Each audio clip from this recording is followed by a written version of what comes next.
السلام عليكم ورحمة الله وبركاته. أخباركم إيه يا جماعة؟ في واحد من حبايبنا بعت لي وقال لي يعني اشمعنى أنت عمال تقول البنات وبيت العيلة وحماتها وسلفتها والكلام ده كله؟ فين الشباب؟ فين الشباب؟ يعني إيه فين الشباب؟ يعني هو دلوقتي إن حماته بتتدخل في كل حاجة. أنت عمال يا محمود تقول حمات البنت وسلفتها والكلام ده كله. يعني دلوقتي حماتي بتتدخل في كل حاجة، بنتها بتحكي لها على كل حاجة. طيب، حقك عليا. أنا مش مقصود كلامي إن أنا أجي في صف البنت والشباب، لأ. أنا بتكلم على السلبيات اللي بتعدي علينا اللي احنا موجودين فيها. فالموضوع مش موضوع إن أنا متحيز للبنت والشباب، لأ. لأ.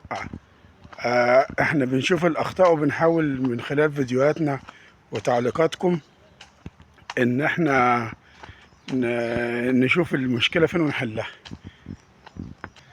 طبعا لا، ما ينفعش موضوع ان حماتك تعرف كل حاجة، وده المشكلة من بنتها.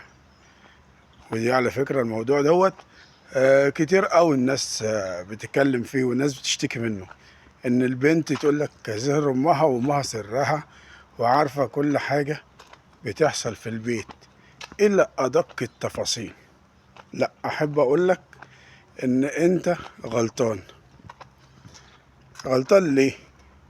انت لما عرفت ان مراتك بتقول كل حاجة لأمها من أول موقف تقول لها ما ينفعش، لقيتها بتحرمش، امنع عنها أي أسرار، امنع عنها أي تفاعل في أي موضوع يخص البيت حتى. خليها كده ما تعرفش أي حاجة في أي حتة.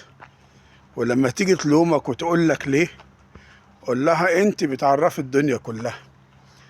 والناس بتقول والمثل بيقول دار على شمعتك تقيد. فلازم كل بنت تحافظ على سر بيتها. امها بحجة، بلاش بحجة عشان محدش يزعل مني، امها بطبيعة ان هي بتخاف عليها وعايزة بنتها احسن واحدة واحسن عيشة، والكلام اللي احنا بنسمعه ده اللي عن طريقه بيبقى كوبري لمشاكل كبيرة بين الزوجين. كلام بتاع بنتي وخايفة عليها وعايزة اطمن عليها وعايزة راحتها وعايزة كل حاجة. الكلام ده بيبقى بداية او طريق لوش كتير قوي بين الزوجين.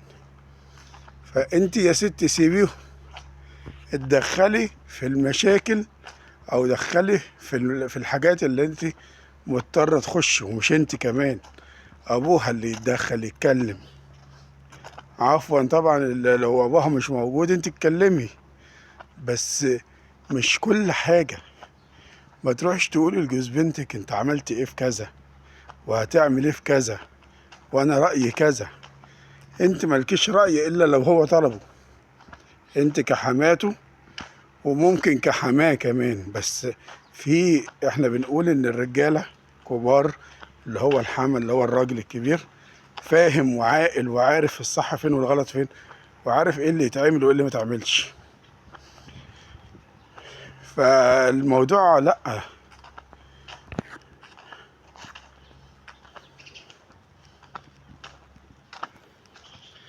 الموضوع اكبر مما تتخيلوا يا جماعة. الموضوع اكبر من ان انت تبقى عارفة وتطمني على بنتك. لا، جوزك مش عايز يعرف حد. انت ليه تروحي تقولي لامك وتقولي لاختك وتقولي للناس كلها؟ فانا مش بقول ان هو غلطان عشان خاطر ما عملش معاها، ما خدش معاها مثلا موقف، لا. هو غلطان علشان خاطر من اول مرة وتاني مرة عرف ان هي كده، يمنع عنها اي سر. خليها بقى تقول الحاجات العادية، كلنا كذا شربنا كذا، الحاجات اللي هي مش عايز حد يعرفها ما يقولهاش. انما نرجع ونقول البنت غلطانة من ساسها لراسها. اي بنت بتطلع سر بيتها بره غلطانة. ممكن الاخت نفسها تغير منها، يعني حتى لو الام مش هتتدخل وتعمل مشاكل، فممكن اختها تعرف ان هي احسن منها فتغير منها، ومن هنا تبتدي المشاكل. وياما سمعنا عن قصص، ده اختي مش عارف خدت جوزي، وجوزي مش عارف ايه، وحاجات يعني ربنا يعافينا منها وملهاش لازمة. ده كله بسبب ايه؟ ان كل واحد شايف ان الشخص ده احسن من اللي معاه، او واحدة شايفة الشخص ده اقل من اللي معاها، او شايفة جوزها قليل. من هنا بتحصل المشاكل.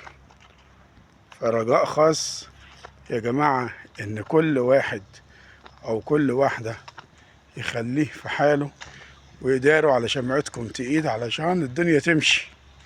عشان الدنيا تمشي خلوا حالكم في نفسكم لوحدكم، محدش يعرف عنكم حاجة، محدش يتكلم عنكم في حاجة. وآخر كلامي السلام عليكم ورحمة الله وبركاته.